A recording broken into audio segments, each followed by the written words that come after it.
In this video, we're continuing section 1.1 on propositional logic, and we are going to look at operators and truth tables, and we're going to consider what are called the conditional and biconditional operators. So we're going to look at these operators and talk about what their truth tables look like and what these mean. Okay, so let's start with the conditional. For this, I'm going to let P and Q be propositions, and the conditional is a way to express if P, then Q. So this is called the implication, or I can also call it the conditional of P and Q. And the way I denote this if P then Q is to write P and then an arrow pointing to Q. And that's how we symbolically will say, well, if P then Q. Okay, so if P happens, then Q happens. So I want to think about the truth table for this.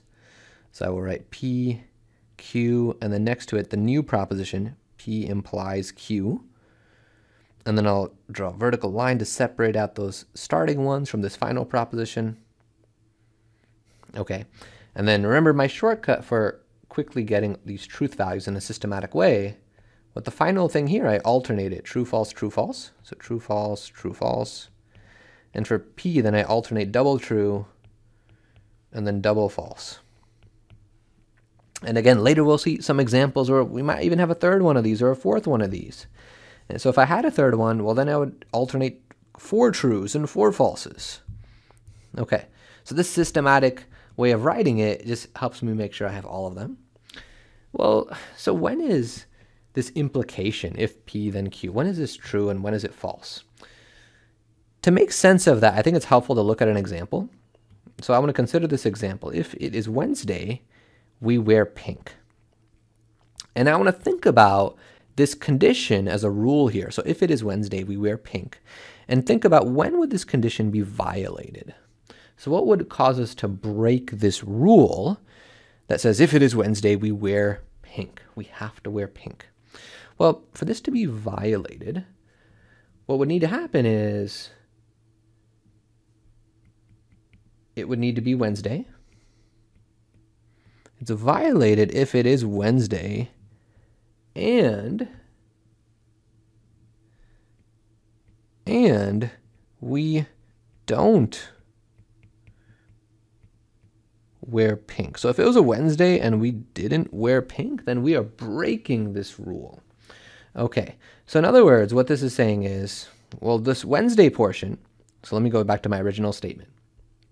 So that it is Wednesday, I'm going to call that my statement P. And then this we wear pink, technically it's almost like a hidden word then here. So the we wear pink part, that's my statement Q. You know what, let me put this in a different color.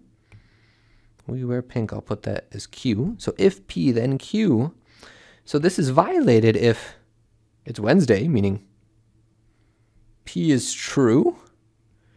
P is true. And we don't wear pink. We don't wear pink would mean, well, Q is false. Q is false. Okay, so a little bit of terminology. So the Q part is called the conclusion of the if-then statement. And then the P part, sometimes we call this the hypothesis of the if-then statement. Okay, so for this to be violated, the hypothesis needs to be true. It's got to be Wednesday. And the conclusion needs to be false. That would break the rule. Okay, so in my truth table, it's false when P is true and Q is false. That's the only situation that breaks the rule. Every other situation does not break the rule, so they are all okay. So this is true, and this is true, and this is true. And this might be a little bit weird because notice that we're saying that it's true even when the hypothesis is false. And in the example, what that would mean is, well, it's not Wednesday. But if it's not Wednesday, we could wear whatever we want. We could wear pink, we could wear any other color. So there's no way for me to break the rule if it wasn't Wednesday. And that's why it's true even when this hypothesis is false. Because essentially there's no way to break the rule when the hypothesis is false. Okay, so these conditionals can be expressed in other ways as well when we use words. So we can write it as P implies Q. We could write it as P only if Q. So let me talk about that one, P only if Q. Like, why is that saying the same thing? So to explain these and why they kind of mean the same thing as if P then Q, I'm going to draw a Venn diagram to represent this implication. So if I have this, if P then Q, what that means is, imagine I have this circle, and the circle represents P. And I'm going to have this other larger circle that represents Q. Because, and why this matches my statement is, well, if P happens, meaning if I'm in the smaller circle, well, I'm definitely in this larger circle. So that's why this Venn diagram encapsulates this statement, if P then Q. The P circle is inside the Q circle. So if we are in P, then we are in Q. That's what this Venn diagram is indicating. So P implies Q is literally just another way to say if P happens, then Q happens. So what about this next statement? P only if Q. This is, if I say this with a few more words, this is saying P can happen. P can happen only if, only in the situation where Q happens. So P can happen only in the situation where Q happens. So I'm going to explain why this matches this picture in two ways. So the first way I'm going to explain it is to restate this in an equivalent way. So P can happen only if Q happens. That's the same thing as saying, well, if Q doesn't happen,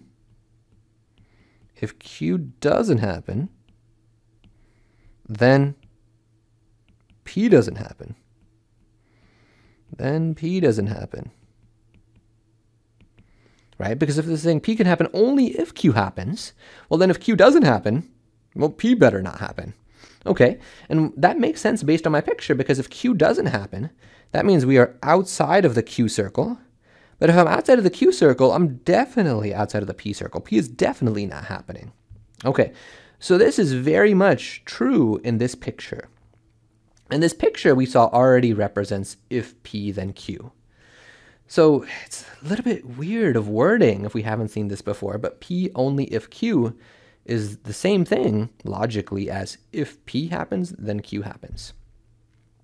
Okay, I could also say Q when P. That's sort of the same thing as saying Q happens if P happens, like the word when is a synonym of the word if. Okay, I could also write this as P is sufficient for Q. That's more precisely, that would be me saying when P happens, that is sufficient to guarantee that Q has to happen. And that's definitely the case with this picture. When P happens, that is sufficient to guarantee that we're definitely within the Q circle. Okay, and the final common way that we see this expressed is Q is necessary for P to happen. In other words, Q needs to happen when P happens. So Q has to also be happening when P happens. And that's very much true about this circle. Q needs to happen when P happens. Okay. All right. So these are some other common ways that we see this conditional expressed. All right. So let's talk about the biconditional now. So the biconditional. So for this, P and Q are going to be propositions. So what if I have it in both directions? What if I have the statement P if and only if Q? This is called the biconditional. And the way I denote this is we write P, I put a double-sided arrow, and then I put Q here. Okay, the shorthand way to write this is P, and then I can write if and only if as IFF. That's just to abbreviate if and only if. So let's do the truth table for this. Okay, so I'll have P, and then Q, and then P, if and only if Q. I'll alternate my true, false for Q, and then my double true for P, double false after that. Okay, so to find these truth values, I'm going to think about, well, when is this violated? Okay, so P if and only if Q is kind of saying, well, these circles for P and Q, they got to be exactly the same. So the circle for P, let me put it in a different color. The circle for Q, they are exactly the same. So this is going to be violated. This is violated when 1 is true, but, or let me say and the other is false. And the other is false. So when one of them is true and the other one's false, it's violated. Okay, so that happens in both of these rows. So this is false, this is false. But if they're the same, if they're both true or they're both false, the whole thing is true. I forgot to just finish this F. Okay, so that's false there. Okay, so that is my biconditional, my if and only if. So what I want to end this video by noting is when I have the biconditional statement, P if and only if Q, that is, turns out that is equivalent, and we'll define what this means more formally later, to saying that if P then Q, and if Q happens, then P happens. So in other words, if both of these conditionals are true in both directions, and they're connected with the word and, then that's the same thing as saying P if and only if Q. So we will demonstrate this more clearly later.